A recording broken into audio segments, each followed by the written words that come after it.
जय Jagannath. A very good morning, good afternoon and good evening to all of you. जी भी ଯେତେବେଳେ ଯେଉଁ ସମୟରେ ଏ ଭିଡ଼ିଓ ଦେଖୁଛ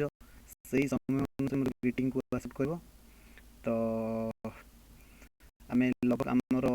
ଲାଷ୍ଟ କିଛି ୟୁନିଟ୍ ରହିଯାଇଛି, ଯେମିତି ମୁଁ କହିଥିଲି ଆମର ସିଲାବସ୍ ସରି ଆସିଲେ ଆଉ ଯେଉଁ କିଛି ଚାପ୍ଟର ରହିଯାଇଛି ତାକୁ ସାରି ସାରିଲା ପରେ ମୁଁ ଟ୍ରାଏ କରିବି କିଛି ରିଭିଜନ୍ ଭିଡ଼ିଓ ଦେବା ପାଇଁ। ଅଦରୱାଇଜ୍ ତୁମେମାନେ ସେଲ୍ଫ ଷ୍ଟଡି କରିବ। ଓକେ, ଆଜି ଆମେ କମ୍ପୋଜିସନ୍ ସ୍କିମ୍ ବାବଦରେ ପଢ଼ିବା। ଯାହା ବି କମ୍ପୋଜିସନ୍ ସ୍କିମ୍ ବାବଦରେ ଅଛି ସେ ମ୍ୟାଟର ଆମେ ଡିସ୍କସନ୍ କରିବା। ଓକେ, ତ ବେସିକାଲି ଆଜି ଆମେ ସେକ୍ସନ୍ 9 ଆଉ ସେକ୍ସନ୍ 10 ଅଫ୍ CGST ଏ ଦୁଇଟା କଭର୍ କରିବା। ତ ପାଖାପାଖି 1.5 ଘଣ୍ଟା ଭଳିଆ ସମୟ ଟାଇମ୍ ଡ୍ୟୁରେସନ୍ ହେଇପାରେ, ଟିକେ ଟେକ୍ନିକାଲ୍ ଅଛି ଜାଣିବା ପାଇଁ, but not so hard. Okay, ତ ଆମେ ପ୍ରତିଟି ୱାର୍ଡ ଭଲସେ ଇଣ୍ଟରପ୍ରିଟ୍ କରିବା ଏବଂ ଶିଖିବା କମ୍ପୋଜିସନ୍ ସ୍କିମ୍। ଓକେ, ତ ଚାଲନ୍ତୁ ଆରମ୍ଭ କରିବା।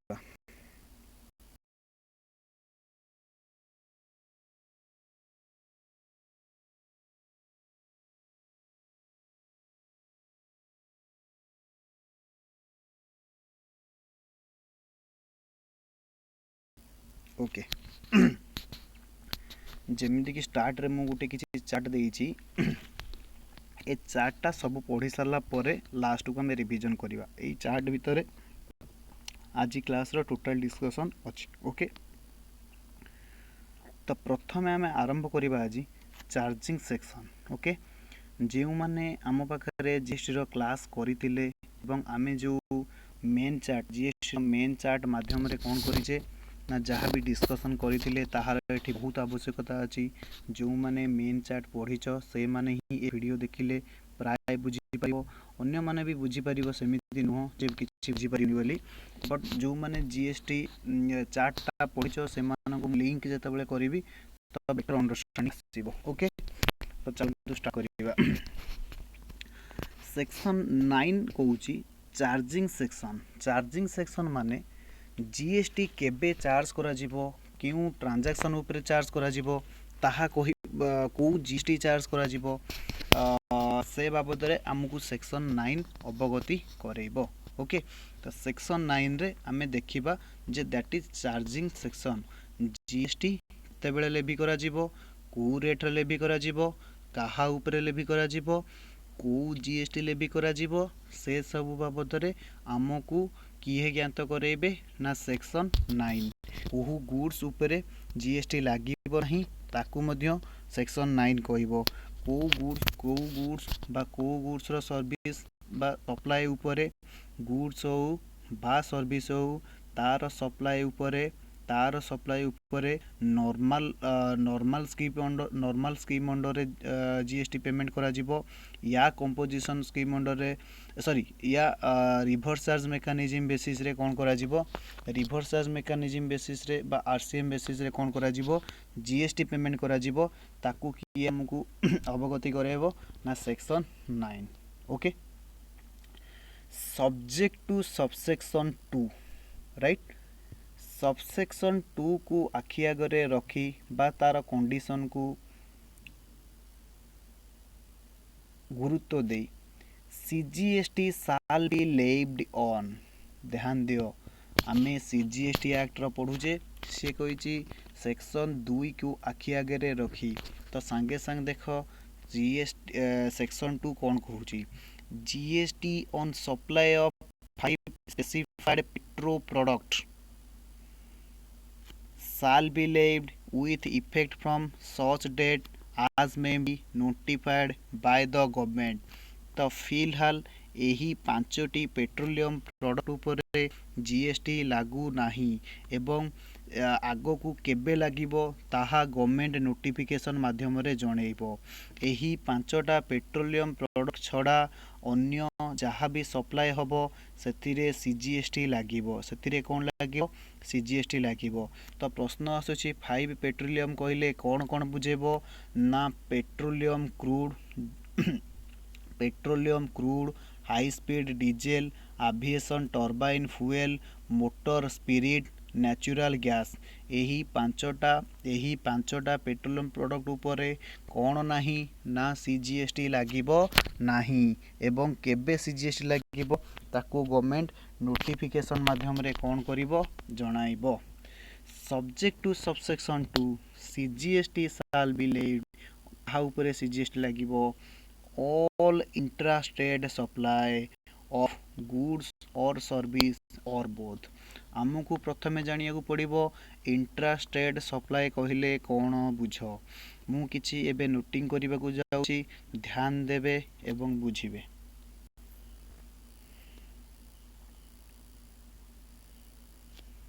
ଓକେ,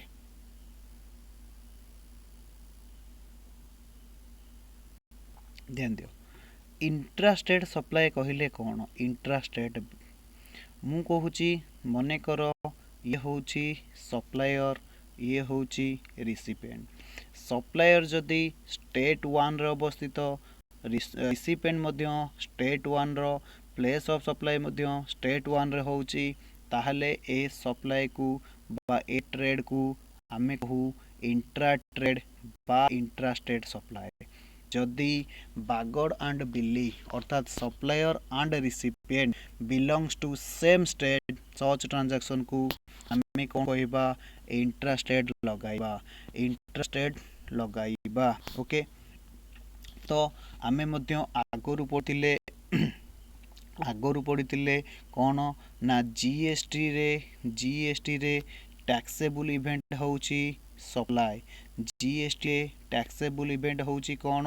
ନା ସପ୍ଲାଏ। ପ୍ରଥମେ ଗେଟ୍ ନମ୍ବର 1ରେ ଆମେ ପଢ଼ିଥିଲେ ଗୁଡ୍ସ ବା ସର୍ଭିସ୍ ହୋଇଥିବା ଦରକାର, ତାପରେ ଗୁଡ୍ସ ଏବଂ ସର୍ଭିସ୍ ସପ୍ଲାଏ ଥିବା ଦରକାର, ତାହା ଉପରେ ଆମେ ଜିଏସଟି ଲେଭି କରିପାରିବା।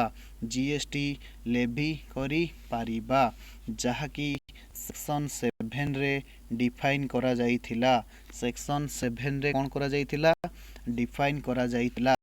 ତ ଇଣ୍ଟ୍ରାଷ୍ଟେଟ୍ ସପ୍ଲାଏ କେସ୍ରେ ଆମର CGST ଲାଗିବ। ଆଉ କ'ଣ ଲାଗିବ ନା SGST ଲାଗିବ। CGST ଲାଗିବ, ଆଉ କ'ଣ ଲାଗିବ ନା SGST ଲାଗିବ। ପ୍ରଶ୍ନ ଆସୁଛି ଇଣ୍ଟ୍ରାଷ୍ଟେଟ୍ ସପ୍ଲାଏରେ ତାହେଲେ କାହାକୁ କହିବା ଏବଂ ଇଣ୍ଟରଷ୍ଟେଟ୍ ସପ୍ଲାଏରେ କ'ଣ ଲାଗିବ? ଯଦି ଇଏ ହେଉଛି ସପ୍ଲାୟର ଓଡ଼ିଶାର, ଇଏ ହେଉଛି ରିସିପିଏଣ୍ଟ ୱେଷ୍ଟ ବେଙ୍ଗଲର, ତାକୁ ତ ୱେଷ୍ଟ ବେଙ୍ଗଲ ରିସିପିଏଣ୍ଟର ଆଡ୍ରେସ୍ କହିବା କଥା ନୁହଁ, ଆମେ ଆଗକୁ ଗଲେ ପଢ଼ିବା। ପ୍ଲେସ୍ ଅଫ୍ ସପ୍ଲାଏ ଯଦି location of the supplier and place of supply ଦୁଇଟା ଡିଫରେଣ୍ଟ ଷ୍ଟେଟ୍ରେ ବା ଦୁଇଟା ଡିଫରେଣ୍ଟ ୟୁନିୟନ୍ ଟେରିଟୋରିରେ ବା ଲୋକେସନ୍ ଅଫ୍ ସପ୍ଲାୟର ଗୋଟିଏ ଷ୍ଟେଟ୍ରେ, ପ୍ଲେସ୍ ଅଫ୍ ସପ୍ଲାଏ ଆଉ ଗୋଟିଏ ଷ୍ଟେଟ୍ ବା ଆଉ ଗୋଟିଏ ୟୁନିୟନ୍ ଟେରିଟୋରିରେ, ସଚ୍ ସପ୍ଲାଏ ଅଫ୍ ଗୁଡ୍ସ ବା ସର୍ଭିସେସକୁ ଆମେ କହୁ ଇଣ୍ଟରଷ୍ଟେଟ୍ ଟ୍ରେଡ୍। ଇଣ୍ଟରଷ୍ଟେଟ୍ ଟ୍ରେଡ୍ ବା ଇଣ୍ଟରଷ୍ଟେଟ୍ ସପ୍ଲାଏ। ଇଣ୍ଟରଷ୍ଟେଟ୍ ସପ୍ଲାଏ କେସ୍ରେ IGST ଲାଗେ, integrated goods and service taxes. IGST is nothing but sum total of CGST and SGST. Sum total of CGST and SGST. Okay? Okay.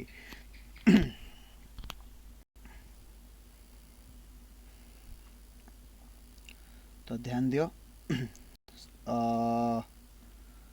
Section 9 subsection 1 कौन कहूँ? CGST कहा उपरे लागिबो?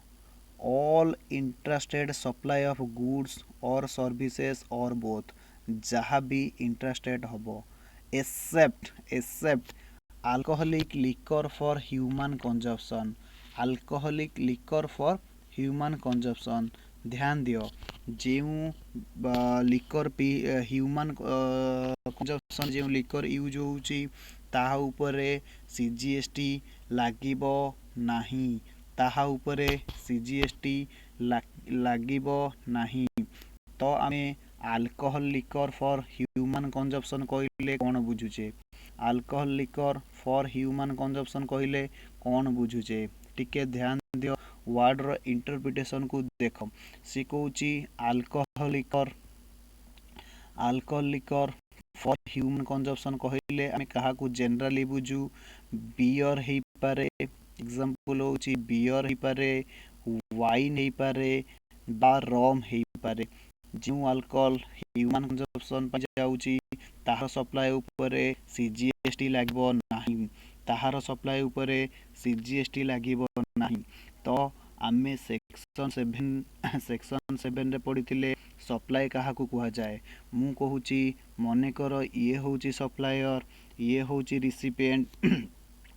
जदि supplier recipient को alcohol Bikila human consumption पाई तो ता उपरे CGST लागिबो नाही।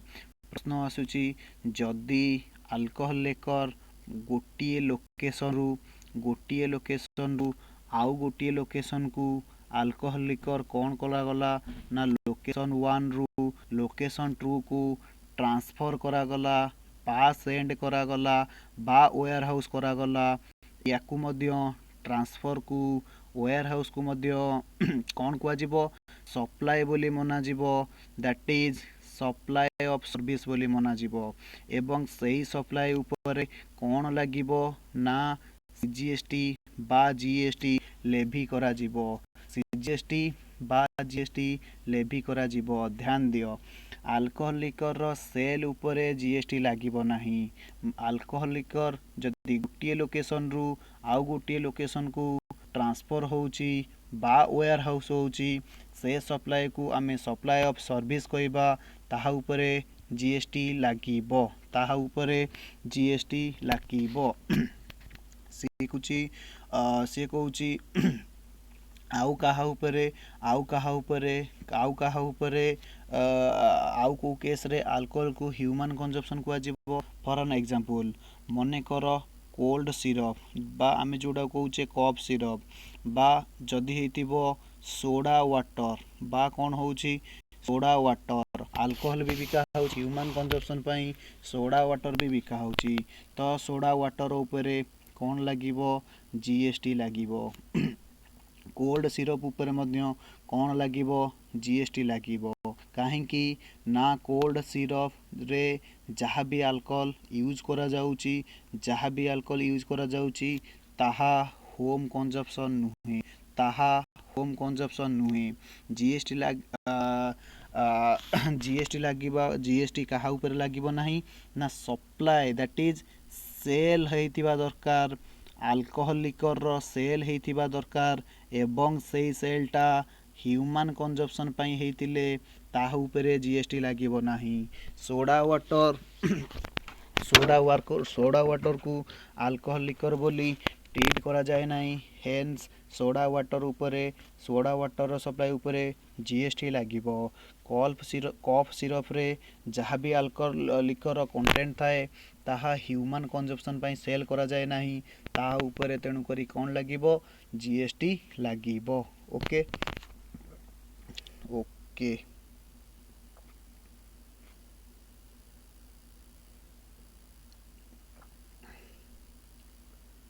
ओके अच्छा जहाँ भी क्यों वैल्यू ऊपर लागिबो ना value of such supply section 15 under रे आमे पढ़ी थिले वैल्यू ऑफ सप्लाई सेक्शन 15 हिसाब रे कैलकुलेशन करा जिवो जहाँ को कुआ जाए ट्रांजैक्शन वैल्यू बा से वैल्यूएशन रूल 27 रु 35 मध्य होई परिबो। 27 रु रूल 35 मध्य रे वैल्यूएशन रूल माध्यम रे सप्लायर वैल्यू को डिटरमाइन करा जिवो जहाँ उपरे स्पेसिफाइड रेट रे सीजीएसटी लागबो। ध्यान दियो सीजीएसटी हो कि एसजीएसटी हो दीटा जाक मिसिकी केबे भी 40% रु अधिका हेबेनी, अर्थात मैक्सिमम सीजीएसटी रेट केते हबो 20%। जोठी सीजीएसटी लेवी हबो सेति मध्य एसजीएसटी लेवी हबो। जदि सीजीएसटी रेट 20% ताहले एसजीएसटी रेट 20%, तो टोटाल जीएसटी रेट मैक्सिमम केते हबो 40% हबो। 40% रु जीएसटी रेट अधिका हबो नाही एवं जीएसटी रो वैल्यू केबे हबो ना value of supply into rate. एगुड़िक आमे वैल्यूएशन चैप्टर रे भलसे पढ़ी थिले एवं गेट जहाँ भी हमरो कॉन्सेप्ट जो पढ़ा जाउतिला होल चैप्टर सेठी मध्य पढ़ा जाइथिला जे जीएसटी हमें केमिति डिफाइन करा जाए okay collection in prescribe manner rule 85 एवं 87 ने कहा जाइछि जे को मैनर रे जीएसटी कोन करा जिवो ना कलेक्ट करा जिवो okay CGST shall be paid by the taxable person very very important taxable person बहुत थर आम आलोचना कले register person को taxable person कहबा the person who is liable for register ताकू मध्य आम taxable person कहबा तो से माने जीएसटी पेमेंट करिवे ओके तो पांचटा पेट्रोलियम प्रोडक्ट उपरे कौन लागिबो नाही सीजीएसटी लागिबो नाही एवं केबे सीजीएसटी लागिबो ताहा गवर्नमेंट नोटिफाइड करिवो गवर्नमेंट को एई पावर को आर्टिकल माध्यम रे दिया गला ना आर्टिकल 366 क्लॉज 12 ए रे गवर्नमेंट को पावर दिया जाइछि जे गवर्नमेंट केबे पांचटा पेट्रोलियम उपरे कोन लागिबो सीजीएसटी लागिबो से नोटिफिकेशन को कोन करिवो इश्यू करिवो ओके नेक्स्ट से कहूची government specify the categories of supply of goods और सर्विसेज और both on recommendation of council on recommendation of council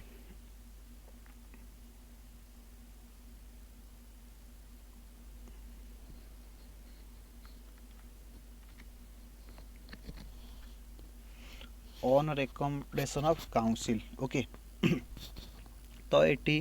council कहले आमे काहाकू बुझू काउंसिल कहले आमे काहाकू बुझू ना जीएसटी काउंसिल के आमे काउंसिल कहले बुझू जीएसटी काउंसिल के आमे काउंसिल कहले बुझू तो जीएसटी काउंसिल आर्टिकल केते से थिला ना 279 capital A of our constitution रे गोटिए जीएसटी काउंसिल गठित करा जाइथिला से कहूची सी कहूँ यही जीएसटी काउंसिल रो किए हेड रहिबे ना यूनियन मिनिस्टर आमर चेयरपर्सन रहिबे एवं प्रत्येक स्टेट रो जो माने रेवेन्यू ऑफिसर थिबे बा फाइनेंस ऑफिसर थिबे यूनियन मिनिस्टर थिबे से माने कोन रहिबे एहार मेंबर रहिबे एहार कोन रहिबे मेंबर रहिबे एवं एवं एवं एवं यही जीएसटी काउंसिल काम कौन ना को टैक्सेस लागिबो सेस केते लागिबो सरचार्ज लागिबो कि नाही यूनियन गवर्नमेंट रो केते रहिबो स्टेट गवर्नमेंट रो केते शेयर रहिबो एवं एवं को गुड्स गुडी को एग्जेम्प्टेड गुड्स होइबो एवं कहा ऊपर केते रेट रे जीएसटी लागिबो सबु तक जीएसटी रिगार्डिंग एनी मैटर कोनोसी modification alteration deletion in GST provision मध्य ताकू जीएसटी काउंसिल डिसाइड करिवो ओके ताकू मध्य जीएसटी काउंसिल कोन करिवो डिसाइड करिवो ओके ताकू मध्य के डिसाइड करिवो ना जीएसटी काउंसिल मध्य डिसाइड करिवो ओके ओके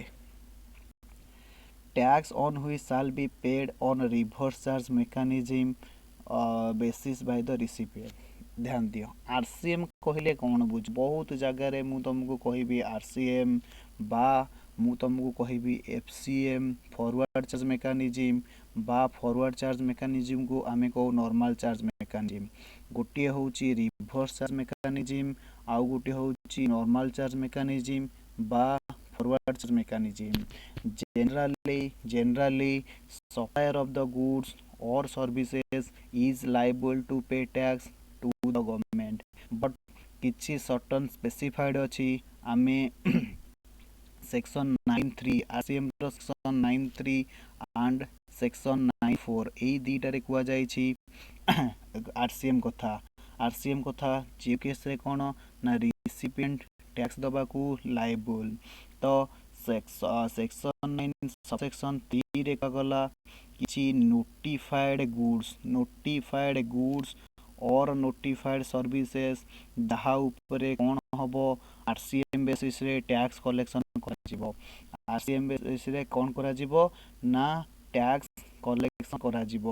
ଧ୍ୟାନ ଦିଅ 9(3) ହେଉଛି notified goods and notified services. ଆମେ ଯେତେବେଳେ 9(4) ପଢ଼ିବା ଆମେ ଯେତେବେଳେ 9(4) ପଢ଼ିବା ଆମେ ଯେତେବେଳେ କ'ଣ ପଢ଼ିବା 9(4) ପଢ଼ିବା ସେତେବେଳେ ପଢ଼ିବା କ'ଣ ନା ନୋଟିଫାଏଡ୍ ସପ୍ଲାୟର ଏବଂ ନୋଟିଫାଏଡ୍ ରିସିପିଏଣ୍ଟ ଆଣ୍ଡ ନୋଟିଫାଏଡ୍ ଗୁଡ୍स और सर्विसेस। ओके, तो 9(3) रे नोटिफाए गुड्स और सर्विसेस, 9(4) रे नोटिफाइड सप्लायर जहाँ को कौन करिया को पड़िबो आरसीएमसीएस रे से माने टैक्स देबे।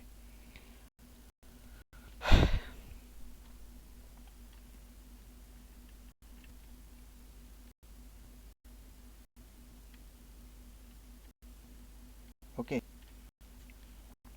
ओके, तो एटा रॉन्ग प्रिंटिंग हेची, तो एटा होची subsection 4 amended bye GST amendment act 2018 अनुसार कौन करागला अमेंडमेंट करागला। जिते बेले भी मु आरसीएम कहबी ए दुईटा सेक्शन बहुत इंपोर्टेंट मन रखिथिबो। The government may on recommendation of council, government council रो रिकमेंडेशन रे नोटिफिकेशन जारी करी कौन करबो specify a class of register person, a class of register person कौन करिवो who shall pay in respect of supply of specified categories of goods or services both received from specified categories of goods or services received from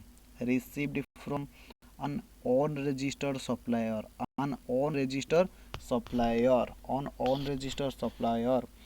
pay on RC basis as a recipient of such supply of goods and services or both, and all the provision of this act shall apply to such recipient as if he is the person liable for paying tax in relation to such supply of goods or services, ध्यान दियो।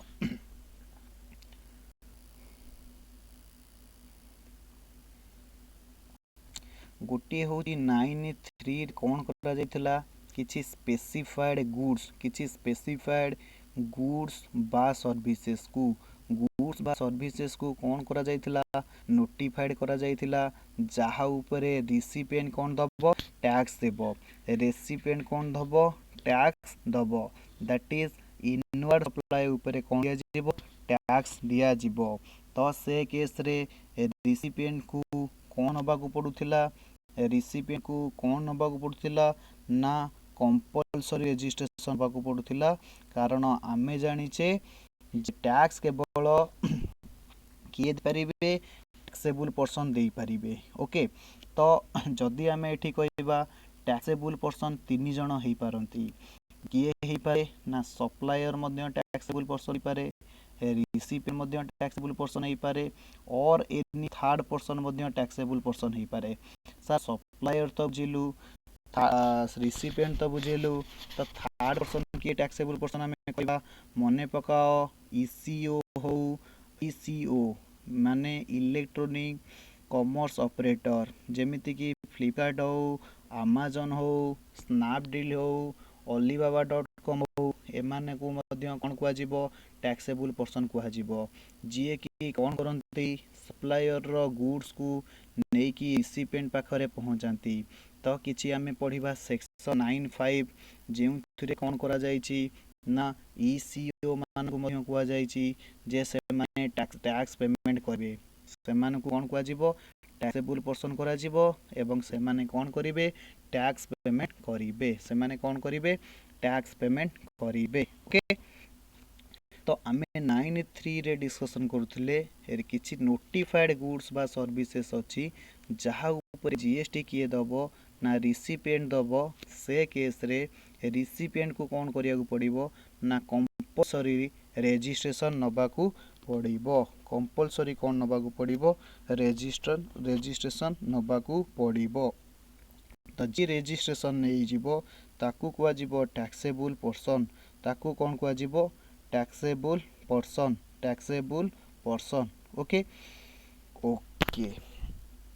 तो ध्यान दियो से कहूँ ध्यान दियो 9.3 रे जहाँ भी नोटिफाइड गुड्स बा सर्विसेस हैला ध्यान दियो ये होची सप्लायर ये होची रिसिपिएंट ये होची सप्लायर ये होची रिसिपिएंट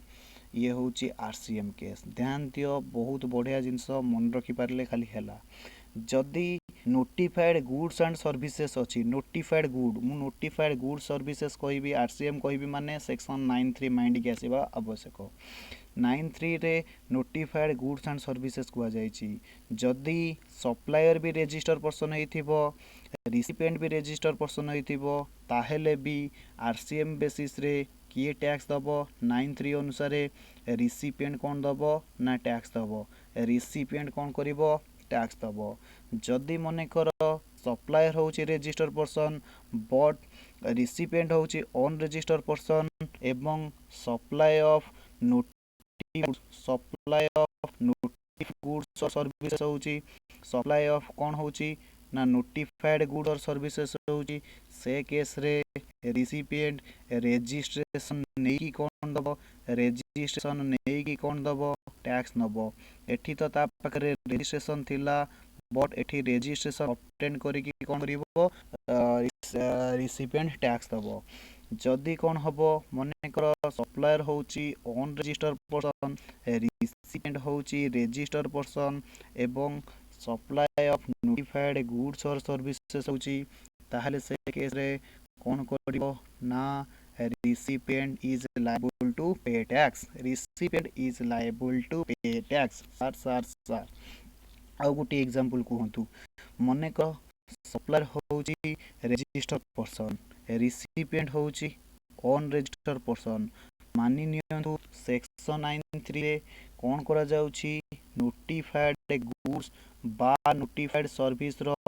सप्लाई करा जाउची नोटिफाइड गुड्स बा नोटिफाइड सर्विस रो सप्लाई करा जाउची तो से केस रे सर रिसिपिएंट तो ऑन रजिस्टर पर्सन ताहले ऑन रिसिपिएंट टैक्स अब मु कहली यस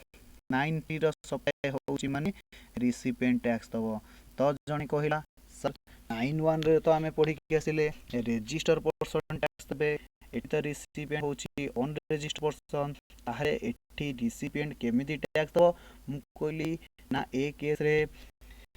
लॉ मेकर कहले रिसिपिएंट को कंपल्सरी रजिस्ट्रेशन है कि कौन करिया को पड़िबो ना टैक्स दବାକୁ पड़िबो तो आशा करूची ए पॉइंट आपण माने बुझी पाथिबे जदी नोटिफाइड गुड्स आ नोटिफाइड सर्विस रो सप्लाई होची तो से केस रे सर्वदा ए रिसिपिएंट ऑफ द गुड्स और रिसिपिएंट ऑफ द सर्विस से माने जीएसटी पेमेंट करिवे आइदर से माने वेदर से माने रजिस्ट्रेशन ऑब्टेन करथांतु सॉरी वेदर से माने रजिस्टर पर्सन हेतांतु बा ऑन रजिस्टर पर्सन हेतांतु जदि से माने ऑन रजिस्टर पर्सन रिसिपिएंट हेतिबे ताले से माने रजिस्ट्रेशन ऑब्टेन करिकि टैक्स पेमेंट करिवे ओके ओके ताहले 9.4 रो केस कोन मुकली सुनो 9.4 रे कोन करा गला केस गोटे कहूची सुनो केसटा को भलो भाबे बुझ मने को ये होची सप्लायर ये होची रिसिपिएंट ओके जणे होची सप्लायर आउ जणे होची रिसिपिएंट मने करो सप्लायर होची ऑन रजिस्टर पर्सन रिसिपिएंट होची रजिस्टर पर्सन अच्छा मन रख आरसीएम रो कांसेप्ट एथि पई आसिला फॉर इजी कंप्लायंस पई ध्यान दियो इजी कंप्लायंस पई ओके इजी कंप्लायंस पई आरसीएम रो कोन करा गला जन्म करा गला आरसीएम रो कांसेप्ट को मने कर सप्लायर कोन करूची ना रिसिपिएंट कुची गुड सप्लाई करूची बा सर्विस सप्लाई करूची तो ए केस रे कोन खोजिबो ना नोटिफाइड गुड्स बा सर्विस हेतिले किए टैक्स पेमेंट करिवो ना रिसिपिएंट टैक्स पेमेंट करिवो किए टैक्स पेमेंट करिवो ना रिसिपिएंट आरसीएम बेसिस रे पेमेंट करिवो ध्यान दियो तो बड़ प्रॉब्लम कोन आसिला जेहेतु रिसिपिएंट को कौन करने पड़ुची बहुत जीएसटी लॉ कंप्लेन्स करुची यार अर्थ रिसिपिएंट तार आउटवर्ड सप्लाई रे तो जीएसटी दबो आउटवर्ड सप्लायर तो कौन करिवो इनवॉइस रेज करिवो आउटवर्ड सप्लायर रो कौन करिवो ना आउटवर्ड सप्लायर रिटर्न मध्य कंप्लेंस करिवो रिसिपिएंट रो एते सारा काम अछि फिर भी सीए कौन करुची ना सप्लाय उपरे जदि अनरेजिस्टर पर्सन ठारू कौन करुची ना ना कौन करुची सप्लाय आणुची ताहले ताकू कौन କରିବାକୁ ପଡ଼ିବ ସେ କେସ୍ରେ ମଧ୍ୟ ଟ୍ୟାକ୍ସ ଗଭର୍ଣ୍ଣମେଣ୍ଟକୁ ଦେବାକୁ ପଡ଼ିବ ତ କିଛି ରିସିପିଏଣ୍ଟ ମାନଙ୍କର କ'ଣ ରହିଲା ନା କମ୍ପ୍ଲେନ୍ ରହିଲା ଯେ ସେମାନେ ଅନରେଜିଷ୍ଟର୍ଡ ସପ୍ଲାଏ ଠାରୁ କ'ଣ କଲେ ନାହିଁ ଅନରେଜିଷ୍ଟର୍ଡ ସପ୍ଲାଏ ଠାରୁ କ'ଣ କଲେ ନାହିଁ ଗୁଡ୍ସ ବା ସର୍ଭିସେସ୍ କିଣିଲେ ନାହିଁ ଗୁଡ୍ସ ବା ସର୍ଭିସେସ୍ କିଣିଲେ ନାହିଁ ତ ସେ କେସ୍ରେ କ'ଣ କରାଗଲା ସେ କେସ୍ରେ କ'ଣ କରାଗଲା से केस कौन करागला ना जीएसटी लॉ रे कुआगला जीएसटी लॉ कुआगला जदि कौन सी केस रे रिसिपिएंट माने इंटरेस्टेड नौनाती जे अनरेजिस्टर्ड पर्सन ठारू कौन करिया पई सप्लाई नबा पई काहेकि ना सेमानंकु बहुत कंप्लेन्स କରିବାକୁ ପଡୁଛି बहुत कंप्लेन्स କରିବାକୁ ପଡୁଛି ତ ସେ କେସ୍ ରେ କौन କରାଗଲା ନା ସପ୍ଲାୟର ମାନଙ୍କୁ रिक्वेस्ट करागला जे जेहेतु तुम छोट सप्लायर तुम जदि भी टर्न ओवर 10 लाख 20 लाख बा 40 लाख रु कम अच्छी ताहले तुम सेक्शन 25 रो इस्तेमाल करी तुम कौन कर ना वॉलंटरी रजिस्ट्रेशन ऑब्टेन कर कौन कर ना वॉलंटरी रजिस्ट्रेशन ऑब्टेन कर तो वॉलंटरी रजिस्ट्रेशन ऑब्टेन कर सारिला परे सप्लायर माने कौन कले रिसिपिएंट को सप्लाई कले रिसिपिएंट को सप्लाई करले तो ए केस रे छोट छोट सप्लायर कले जाई टैक्स लॉ मेकर पाखे पहुँचले कहले देखंतु आमे तो छोट सप्लायर आमको तो आपण रजिस्टर करदेले वॉलंटरी रजिस्ट्रेशन करले सेक्शन 91 रे कहा जाईची प्रत्येक रजिस्टर पर्सन को कौन करा जीवो ना टैक्स पेमेंट करा जीवो एहे बड़ चिंतार विषय रहिला लॉ मेकर मानक पई से माने कहिले कौन ना 94 रे पावर आनिले जदि भी नोटिफाइड गुड्स एंड सर्विसेस अछि जदि भी कौन हेछि ना सप्लायर रजिस्ट्रेशन नेछि फिर भी से केस रे कौन करा गला ना नोट सप्लायर मानकु नोटिफाइड कराला से केस रे रिसिपिएंट कौन करिवे आरसीएम बेसिस रे गवर्नमेंट को टैक्स पेमेंट करिवे ओके ओके तो कौन करागला 94 रे किछि नोटिफाइड गुड्स बा स्पेसिफाइड गुड्स बा स्पेसिफाइड सर्विस को नोटिफाइड करागला जदि किछि स्पेसिफाइड कौन करथिबो स्पेसिफाइड कौन करथिबो ना सप्लायर मानक ठारू आसीथिबो फिर भी से कैश रे आरसीएम बेसिस रे रिसिपिएंट ठारू टैक्स कलेक्शन करा जीवो टैक्स कलेक्शन करा जीवो okay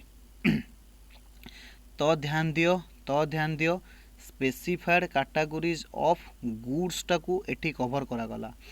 all provision of this act shall apply to such recipient as if the person liable for paying tax in relation to supply of goods or supply of or services or both supply of goods or supply of services or both आउ थे मु 94 revision करुच्ची जदि किछि notified goods and services हेतिबो एवं notified supplier एवं notified recipient मानक केस हेतिबो से केस रे रिसिपिएंट सर्वदा आरसीएम बेसिस रे टैक्स दबो ओके तापर से कहूची government notified following services on which मु कहूतली ईसीओ वाला कौन करिवे टैक्स पेमेंट करिवे किछि नोटिफाइड गुड्स बा सर्विसेस अछि जोटी कौन करा जीवो ई कॉमर्स ऑपरेटर मानकु कुहा गला जे भाई माने तमे कौन करिवो ना टैक्स पेमेंट करिवो जेमिति कि फ्लिपकार्ट हो अमेजन हो alibaba.com हो एटसेट्रा से कहूची CGST shall be paid by ECO if such services are supplying through it को services जदि no physical presence in taxable territory ध्यान दियो very important कुआ गला जे taxable territory रो माने कौन टैक्सेबल टेरिटोरी माने होची ना जो जिनसटा कौन करा जाइछि कौन करा जाइछि ना इंडिया रे होइछि any representative in taxable territory कौन सी ध्यान दियो no physical presence in taxable territory अर्थात any representative in taxable territory or no physical presence or no representative appoint a person in taxable territory यार अर्थ ध्यान दियो टैक्सेबल टेरिटोरी रे गोटे लोकर कौन सी फिजिकल प्रेजेंस नहीं बा तार कौन सी रिप्रेजेंटेटिव नहीं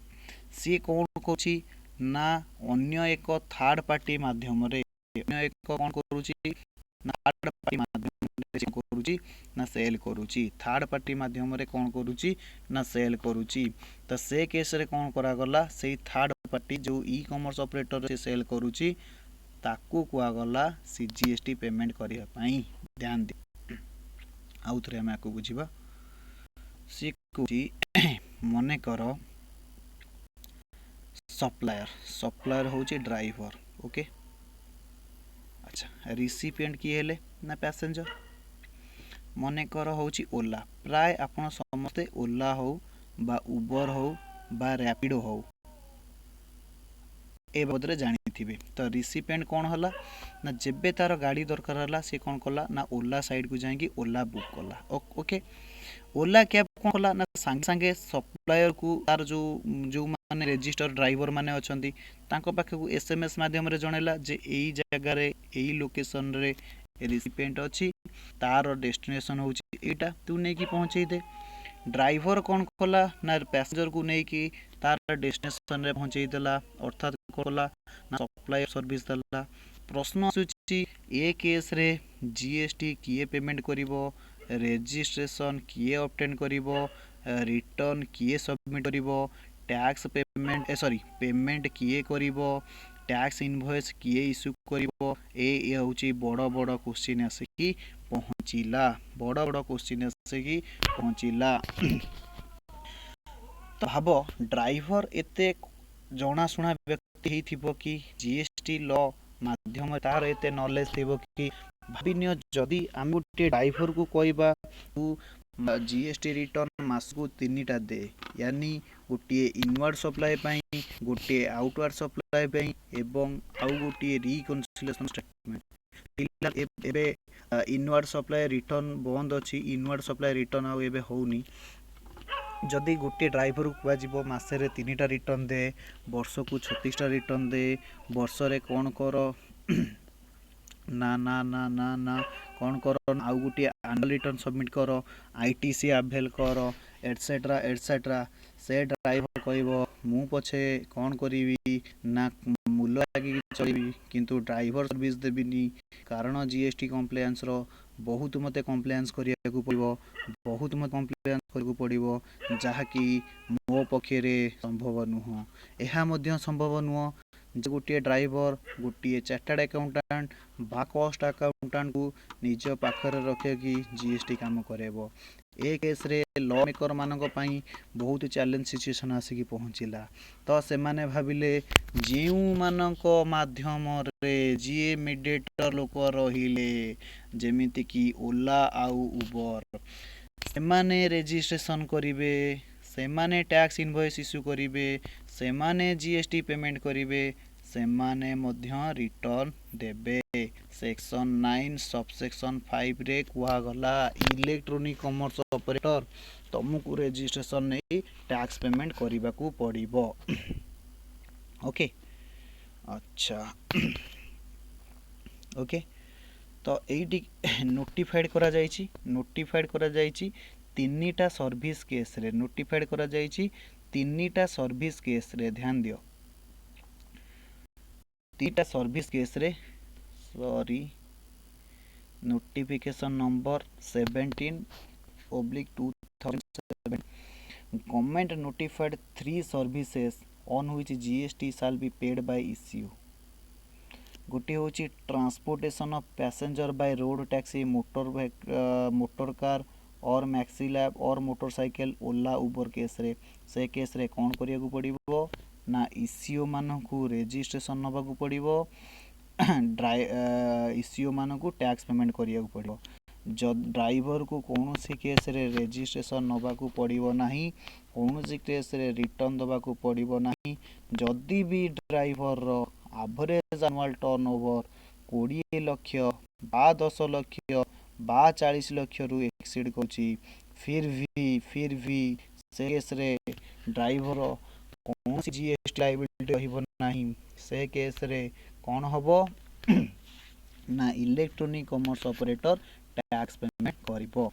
प्रोवाइडिंग ऑफ अकोमोडेशन सर्विसेज ध्यान दियो providing of accommodation services in hotel हो बा गेस्ट हाउस हो बा क्लब हो बा कंपोजिट हो और अदर कमर्शियल प्लेसेस हो for residential or lodging purposes ध्यान दियो एठी दीटा point very important residential purpose पई हेथिबो बा लॉजिंग पर्पस पई हेथिबो except where the person supplying such services through ECU is liable for registration under section 22 subsection 1 एहार अर्थ जदि भी कौन हेथिबो से होटल रो बा से छोट गेस्ट हाउस रो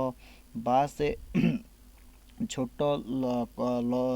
रेसिडेंशियल हाउस जब भी रेसिडेंशियल पर्पज बा लॉजिंग पर्पज माध्यम रे होउची ताकि सेमानकर रूम बुकिंग करूचंती जेमिति गो आईबीबीओ हो ओयो हो एमानक द्वारा कौन करूचंती ना लॉजिंग पर्पस पाई रेसिडेंशियल पर्पस पाई रूम प्रोवाइड करूचंती होटल प्रोवाइड करूचंती तो से केस रे कौन करिया पड़िबो ना ए गो आईबीओ ओयो एमान रेजिस्ट्रेशन नेबे एवं एमाने टैक्स इनवॉइस करिवे एमाने जीएसटी पेमेंट करिवे एमाने रिटर्न देबे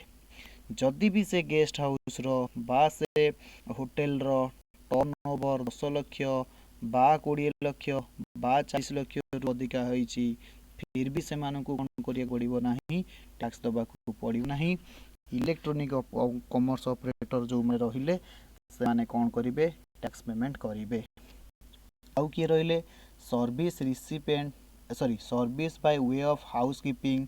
सच एज प्लम्बिंग हो carpentering हो except where person supplying such services through ECU is liable for registration under section 22 एहार अर्थ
ओके जदि services by way of housekeeping होथिबो आइदर से कार्पेंटिंग सर्विस हो बा प्लम्बिंग सर्विस हो जदि से कार्पेंटर बा प्लम्बिंग सर्विसेज कौन हेतिबो ना अर्बन क्लब इसीओ जोटा को रोची इलेक्ट्रॉनिक कॉमर्स ऑपरेटर जदि से मानक माध्यम रे करा जाउची एवं जदि unless and until CA carpenter बा क्लम्बर सेमानकर रेजिस्ट्रेशन 22 सबसेक्शन 1 को आप्लिकेबल होउनी अर्थात सेमानकर टर्न ओवर 10 लाख 20 लाख बा 40,000 रु 40 लाख रु अधिका होउनी ताहले से केस रे कौन करिवे सेमानकु तो रेजिस्ट्रेशन नबाकू पड़िबोनी सेमाने जदि इसीओ माध्यम रे दउचंती ताहले से इसीओ रेजिस्ट्रेशन को पड़ो एवं टैक्स दबा को पड़ो। ध्यान दियो मु ए तीनटा पॉइंट आउ थरे कहूची। ड्राइविंग केस रे जदि भी से ड्राइवर टर्न ओवर 10 लाख कि 20 लाख कि 40 लाख रु अधिका हो कि न हो, जदि सी ईसीओ माध्यम रे सर्विसेस दउची फिर भी कौन करा जीवो ना से ईसीओ इज लायबल टू पे टैक्स। एवं जदि होटल अकोमोडेशन सर्विसेस दिया जाउची ओयो हो बा गो आईबीबीओ माध्यम रे जोटा कि रेसिडेंशियल पर्पस पाई जदि कि होटल सर्विस दिया जाउची से केस रे गो आईबीबीओ बा ओयो से होटल पाई आरसीएम बेसिस रे कौन करिवे ना टैक्स देबे। आरसीएम बेसिस तो कहबानी से ईसीओ कौन करिवे ना टैक्स देबे। ईसीओ कौन करिवे टैक्स देबे कारण गो आईबीबीओ सर्विस रिसिपिएंट नुहो। आरसीएम कोड लागिव ना रिसिपिएंट टैक्स दबो। इन केस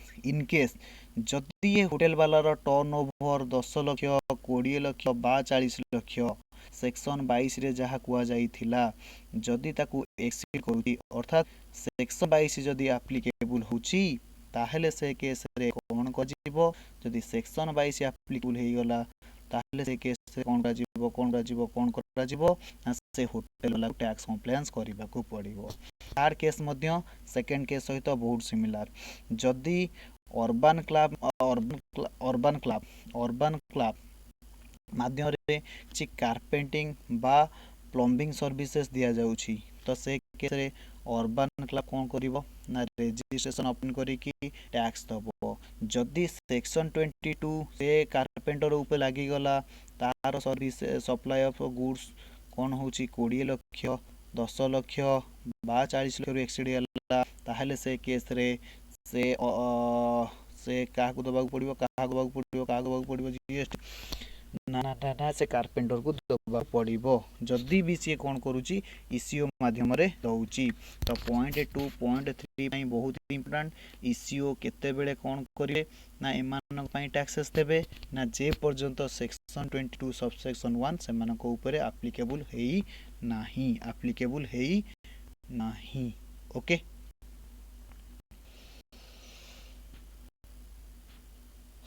ओके तो एबे हमर सेक्शन 9 सबसेक्शन 1 कंप्लीट हैला। तो फटाफट टिके रिवीजन कर दबा जोटी की कोन हेतला ना सेक्शन 9 सबसेक्शन 1 रे कुआ जाइतला जीएसटी कहा ऊपर लेवेबल करा जिवो सीजीएसटी कहा ऊपर लेवेबल करा जिवो ना all interested supply of goods और सर्विसेस ऊपर अर्थात गुड्स प्रथम केस रे गुड्स एंड सर्विसेस हेतिबा दरकार से मानकर सप्लाई हेतिबा दरकार। जदि इंटरेस्ट रेट आसिला ताहाले सीजीएसटी लागिवो केवल alcoholic liquor for human consumption ऊपर सीजीएसटी लागिवो नाही। एवं केबे लागिवो गवर्नमेंट तार नोटिफिकेशन आनिवो गवर्नमेंट को आर्टिकल माध्यम रे पावर दिया जाइछि ना आर्टिकल 366 क्लॉज 12 ए रे पावर दिया जाइछि। ओके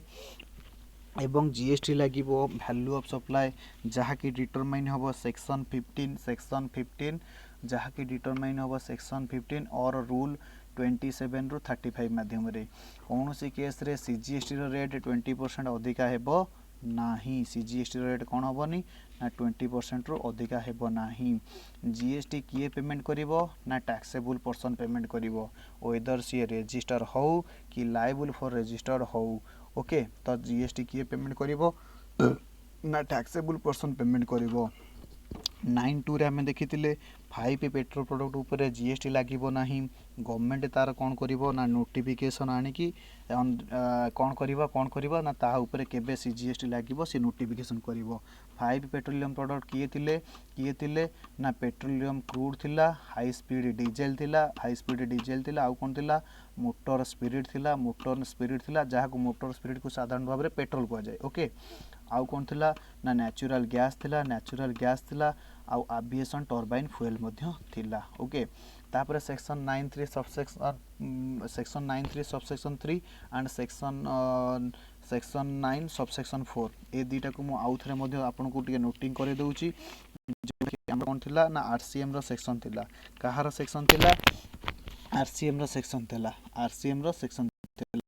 9(3) कौन होतिला केवल नोटिफाइड गुड्स आउ नोटिफाइड सर्विस उपरे एप्लीकेबल होतिला नोटिफाइड गुड्स बा नोटिफाइड सर्विस उपरे कौन होतिला अप्लाई होतिला किंतु सेक्शन 9 सबसेक्शन 4 कहा उपरे एप्लीकेबल होतिला नोटिफाइड गुड्स हेतिबो बा नोटिफाइड सर्विस हेतिबो plus plus plus registered supplier भी हेतिबो कौन हेतिबो ना रेजिस्टर्ड सप्लायर भी हेतिबो तो से केस रे कौन करा जाय फिर भी जीएसटी रो प्रोविजन रे कहा गला जे आरसीएम बेसिस रे टैक्स दिया जीवो आरसीएम बेसिस रे टैक्स दिया जीवो ओके तापर कौन हला आमे 9(5) रे पढ़िले 9(5) रे कौन पढ़िले ना 9(5) रे आमे या पढ़िले जे जे 9(5) रे आमे या पढ़िले कौन पढ़िले ना ना ना ना ना ना हाँ हाँ हाँ ठीक अछि जे गवर्नमेंट कौन करुच्ची ना नोटिफाइड करुच्ची जो थे इलेक्ट्रोनिक ऑपरेटर कौन करेंगे ना सीजीएसटी पेमेंट करेंगे तीनटा नोटिफिकेशन तीनटा सर्विसेस को नोटिफाइड करा जायछि जदि जेमति कि ओला उबर बा ट्रांसपोर्टेशन ऑफ पैसेंजर केस रे तो से केस रे ओला उबर माने टैक्स देबे इंपोर्टेंट कथा होची जदि भी ड्राइवर टर्नओवर 10 लक्ष 20 लक्ष 40 लक्ष रु अधिका होची फिर भी से केस रे कौन करा जीवो ना ओला कैब माने कौन करिवे टैक्स देबे बट आउ जो दुईटा केस रहिला जदि सेक्शन 22 सबसेक्शन 1 एप्लीकेबल होउनी अर्थात होटल केस रे लॉजिंग बा providing of lodging residential house बा लॉजिंग पर्पस केस रे जदि कौनसी होटल कौन करुची ना ऑनलाइन ईसीओ माध्यम रे किसी सर्विसेस दउची जार टर्नओवर अप टू 20 लक्ष बा 40 लक्ष बा 10 लक्ष से केस रे ईसीओ कौन करिवो टैक्स दबो ईसीओ कौन करिवो टैक्स दबो जेते बेले एमाने कौन हे गले ना सेक्शन 22 सबसेक्शन 1 एप्लीकेबल हैला एमानकर एग्रीगेट टर्नओवर स्पेसिफाइड लिमिट रो एक्सीड करी गला तो से केस रे कौन करिया पड़िबो से होटल को बा से अकोमोडेशन वाला को निजर टैक्स दबाकू पड़िबो लास्ट केस आसुला जदि प्लम्बिंग सर्विस हो बा कार्पेंटिंग सर्विस हो आमे कौन करूचे ईसीओ माध्यम रे दउचे अर्बन क्लब माध्यम रे दउचे एवं आमर टर्नओवर 10 लक्ष 20 लक्ष 40 लक्ष रु कम होउची से केस रे ईसीओ टैक्सेस दबो बट जदि से कारपेंटर रो supply of goods value of supply of goods और सर्विसेस 10 लक्ष 20 लक्ष 40 लक्ष को एक्सीड करूची अर्थात सेक्शन 22 सबसेक्शन 1 एप्लीकेबल होउची से केस रे कौन करा जीवो ईसीओ को आउ टैक्स दबाकू पड़िबो नाही ओके तो एबे आमे कंप्लीट कले section 9 followed by that next video रे मु कंप्लीट करूची composition supplier okay composition supplier